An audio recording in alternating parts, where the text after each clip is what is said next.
খেতে পারি, এটা তো খুব হেলদি আমার জন্য, আমার তো এর থেকে সুগার বাড়বে না। কিন্তু আপনারা তো আর সুগার ফ্রি বিস্কিট খাওয়ার 2 ঘন্টা পরে পিপি ব্লাড সুগার করে দেখছেন না, বা সিজিএম টেস্ট করে দেখছেন না যে ওর থেকে সুগার কতটা বাড়ছে। যদি দেখতেন তাহলেই বুঝতেন যে এর থেকে আপনার পিপি সুগার বাড়ছে, এবং তাহলেই বুঝতেন যে সুগার ফ্রি বিস্কিট আসলে সুগার ফ্রি বিস্কিট নয়। কিন্তু এই সাইকোলজিক্যাল ট্র্যাপটা কিন্তু খুব ইম্পর্ট্যান্ট, যে সুগার ফ্রি বিস্কিট বলেই হেলদি মনে করে বেশি খেয়ে ফেলার একটা টেন্ডেন্সি আমি কিন্তু পেশেন্টদের মধ্যে খুব কমনলি দেখি, এবং এটা আপনারা করবেন বলেই বড় বড় করে সুগার ফ্রি বিস্কিট লিখে দেওয়া হয়, এবং এখানেই আপনাদের বোকা বানানো হয়।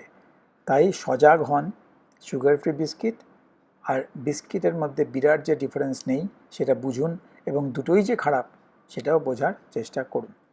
9 নম্বর পয়েন্ট হলো যে এই সুগার ফ্রি বিস্কিটগুলো, যেটা আমি আগেও বললাম, যেহেতু এটাতে হেলদি জিনিস কম আর আনহেলদি জিনিস বেশি,